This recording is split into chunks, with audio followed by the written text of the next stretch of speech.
Hello and welcome back. Today's video is going to be about beauty gurus and consumerism. I have done another video on my channel earlier this year about overconsumption in the beauty community. I'll link that in the description box if you do want to see it. I did touch on some of these topics in that video. I just wanted to expand on that a little bit. So in this video, I want to talk about 5 bad negative things I see on YouTube that I think promote overconsumption, and also 5 positive things that help us to be more smart consumers, which that's really what I want to be. I am not anti-consumerism, but I want to be a smart consumer, and it definitely is easy to go overboard with buying too much makeup or anything in general. Honestly, with any hobby, it can be easy to just go overboard and just buy way too much. So I'm trying to be more of a smart consumer, buy things that I know I will use and love, and not just to buy things for the sake of buying them. Before I start this video, I just want to make it very, very clear. I am not trying to bash anybody that does some of the things that I talk about on my bad list. And I don't think they are all completely bad, but I think just too much of it can just be promoting a bit too much consumerism, is my opinion. So I am not bashing anyone, and I'm not against PR, sponsorships, or affiliate links, but I do think those things have to be properly disclosed, which is one of the things that I'll talk about in this video. Please let us know your thoughts in the comments below, what you think about consumerism and the beauty community and all of that. Let's just get into it. I'm going to talk about the 5 negatives first so that I can end on a high note talking about the 5 positive things that I see.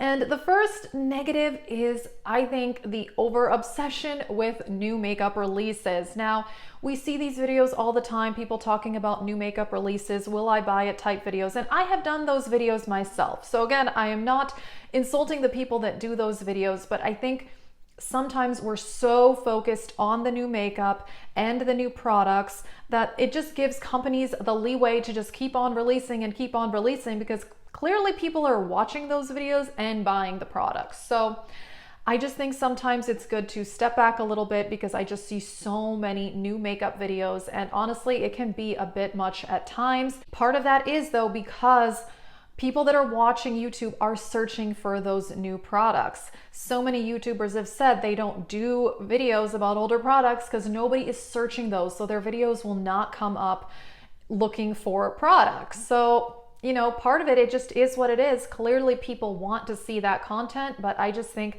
it can be too much at times, which leads me into number 2.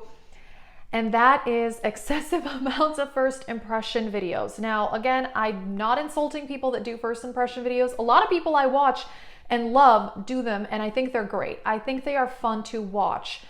But I think too many first impression videos, again, kind of is promoting those constant new makeup releases, and we're just not getting as many thorough reviews. I do wish there were more thorough reviews on YouTube. I think that a first impression video is just not that helpful if I am actually interested in purchasing that product. I would like to know a little bit more from someone who maybe has used it 3, 4, or 5 times. But again, this connects to number 1, because if you get your video out first, you are going to get more views. That is just how YouTube works. And that is one of the big reasons that people do first impressions. The other big reason is that if you get a lot of PR or you buy a lot of makeup yourself, you have a lot of products that you want to talk about. So it's harder to do more thorough reviews, whereas I think that is the other reason that do first impression videos. So again, not hating on first impression videos, but I think they can be too much, and I think they kind of overly promote buying new products without thoroughly testing them. Again, just my opinion, but I personally would love to see more actual reviews. All right, so unlike 1 and 2, which I don't really think are bad all around, just sometimes excessive, new makeup releases, first impressions can be a bit too much. But number 3, I think is bad all around, and that is not properly disclosing affiliate links, sponsorships, PR, things like that. I have gotten some things in PR, not a lot, and I do use affiliate links, but I properly disclose that, and I still see a lot of people not disclosing that they've gotten something in PR. I've seen people do whole videos on a product and they don't even really say they got it in PR, but it's kind of alluded to. I don't know, it's just kind of strange.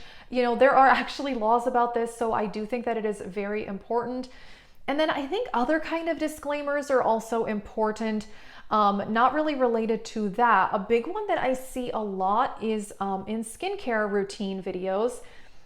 I see a lot of people who I think we know have gotten work done because they've said it in other videos like filler or things like that, but they don't mention that in a skincare routine video. Personally, I feel like that is an important disclaimer because you are seeing how amazing that person's skin looks and then you want to go out and buy those products, but maybe that is not how that result was achieved.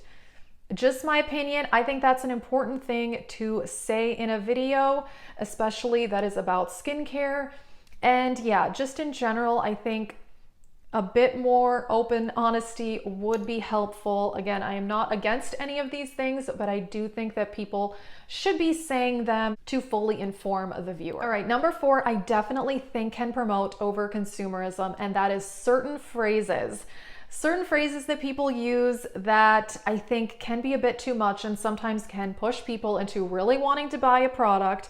And some of those are the "you need this" or "this is the best thing ever." I try not to make any claims like that when I'm doing reviews on products. I try to say, okay, this is good if you like a really mattifying, long-wearing foundation. Not "this is the best foundation ever," because it may not be for everyone. We all have different preferences and skin types and all of that. So I try not to say anything, to that extreme. Another one that I hear a lot is "this is gonna make you look filtered or flawless." And I did a whole video recently talking about beauty standards in real life and versus online. I will link that video as well. And I talked about in that video that online, people are basically expected to look perfect. And using words like filtered, perfect, flawless, I think promotes that. And I think it's a little unhealthy, honestly. I don't think any makeup product can make anyone look perfect because that does not exist. So those are just kind of pet peeves of mine. I think hearing those phrases over and over can be a little bit harmful. Another one that I have heard that I don't love is someone will say something to the effect of, "I know this is extremely expensive, but even if you can't really afford it, you need this one high-end product." I don't like that. I don't like people telling others they should be spending money that they can't afford or maybe they shouldn't.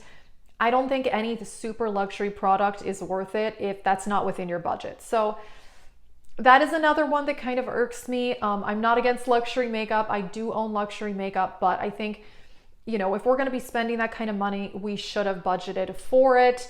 I don't recommend, impulse purchasing $200 palettes. So just my opinion there. All right. And number 5 relates to decluttering. I have done actually a whole separate video a long time ago on my channel about the declutter cycle.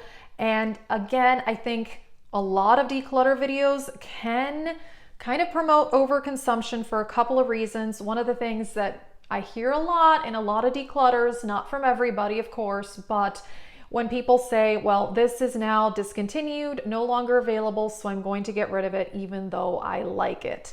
To me, this promotes the fact that your viewers have to buy everything that you like and enjoy, or that you have to have a link to put in your description box.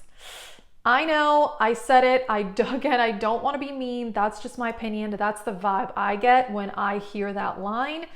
I think if you like something and your channel is just about the love of makeup, why wouldn't you talk about it if you love it? And I know there will be people that would comment, well, they're doing a beautiful look with an eyeshadow palette that is no longer available, and that frustrates me because I can't buy it. And I get that, and I do see those comments on other people's videos. However, any makeup look you can do with more than just that one item. It's different colors and there are a finite number of colors. So personally, I don't love that mentality. And then I think also we see a lot of YouTubers doing frequent declutters and massive declutters every month, 50% gone. And I think that makes sense if you are at that level where you are getting frequent PR. As I mentioned, I get some PR, not on a regular basis though, but if I was getting 3 to 4 PR packages a week, I probably would need to declutter my makeup that much. However, most of us are not in that situation. And this has happened to me in the past where I was watching so many declutter videos, because I do love declutters. I'm not bashing the declutters, but I felt like I had to declutter my makeup collection constantly. And I got rid of tons and tons of makeup. And then later I just bought more. So I do think that constantly decluttering, making room for more, I think promotes overconsumption. It has happened to me, so I still do declutters. I probably declutter my makeup collection maybe 3 to 4 times a year, and they're not 50% gone declutters or any of that. As I mentioned, most of my products I bought myself, and I have definitely made this mistake in the past where I got rid of things just to buy more. And yeah, that overall is not good. All right, on to the positives. There are good things here. I do see beauty gurus and YouTubers doing things that promote more smart consumerism. Number one is Shop My Stash videos. I love watching Shop My Stash videos.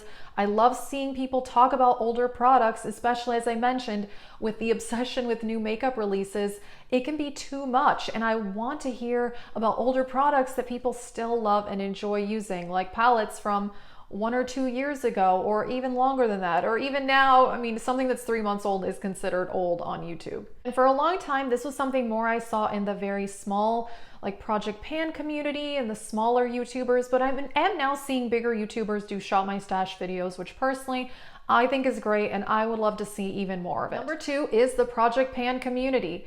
You know what? I do a lot of Project Pan videos, and I love watching Project Pan videos, and I think it really teaches us it takes so long to use something up completely or to even hit pan. It takes a really, really long time, and I think that trying a Project Pan, if you've never tried one, I think could really, really help, just to see how long it'll even take to hit pan on an eyeshadow or a highlighter or whatever it may be. Because once you hit pan, I mean, you're maybe a third of the way through that. So yeah, it takes a really long time to fully use things up. And I just think that is something very important to keep in mind when buying new products. Alrighty, number three is makeup tutorials that focus on the technique used, not on the products. As we know, a lot of YouTubers are saying they don't do tutorials anymore because they don't get views. And I cannot blame someone for not wanting to do videos that a lot of people aren't going to watch, because tutorials are some of the most time-consuming videos to film and edit. And I totally understand that. And there definitely are people that are still doing these type of technique videos. It's becoming more niche, I've noticed, to a select number of YouTubers that are maybe professional makeup artists, and people watch them very specifically for techniques. But a lot of YouTubers, and even bigger ones, don't do tutorials as much anymore because, yeah, they've said they really aren't getting views, which is unfortunate. Personally, I like seeing tutorials and get ready with me's from anybody. I just think it's fun to see people trying different techniques. I don't think that, they have to be a professional, but yeah, it is what it is. This is a bit of a dying thing, except for, of course, like I mentioned, those niche type channels. And there are definitely professional makeup artists and channels that do focus a lot on technique. Like I know Robert Welsh is one, and a lot of other YouTubers also. But yeah, I feel like a lot of times when I'm watching a Get Ready With Me or a tutorial, a lot of it is more about the products being used and less about the technique. And that's something that I've even seen, the makeup artists doing now, because again, the products are what people are searching for. So I understand that you do have to use those keywords to get at the top of the search engine on YouTube. That's how it works. But yeah, I really do. I like to see these technique-based videos where people are clearly saying you can obviously do this with any cream contour stick, you don't need this one. So I love watching those type of videos, and they are definitely still out there. Number four is dupe videos. A lot of the time, like I mentioned, we can achieve the same look with different products. And it's nice to know that there are cheaper alternatives to a lot of things out there. Drugstore makeup is getting better and better and better. And I think it's great to see some comparisons out there using some more affordable products compared to some of the really high-end stuff. Now, of course, the formula and all that may not be exact, but again, when it's on your face, a lot of time it's really not that different at all. Of course, there are definitely exceptions to this. There are some products that are better than others, but personally, I like to see dupe videos and I think that they are very helpful. All right, last up is anti-hauls. I love watching anti-hauls, and I know that there are people who do feel like anti-hauls are negative. Personally, I think it's helpful if the person is saying why they don't want to buy that individual product, because as I mentioned at the beginning of the video, there are so many new makeup releases. It's just crazy. I mean, if like for the average person like myself, if I were to go out and buy all the new products coming out, I would be broke so fast. I mean, there's multiple releases every single day. I mean, if you follow any of the new makeup releases Instagrams, you would see that. I mean, it's just crazy. So it's nice to see why people wouldn't want to buy a certain product, because yeah, not everything is for everyone, and most of us can't even afford to buy it all and wouldn't even have time to use it if we could. And a lot of the new makeup releases, it gets repetitive, of course. I mean, there are so many things out there. How many new products can you really release? So personally, I find anti-hauls a lot of fun to watch. They are very entertaining, and they definitely can keep me in check with buying something that is new and tempting. Alrighty, that is it for this video. Please let us know what you think. As I mentioned, yeah, there are definitely some things out there that I think maybe promote overconsumption, but there is a lot on YouTube that is promoting us to use what we have and make smart purchasing decisions. And yeah, I really enjoy that. So please let us know what you think. That is it for this video. Thank you so much for watching, and have a great day.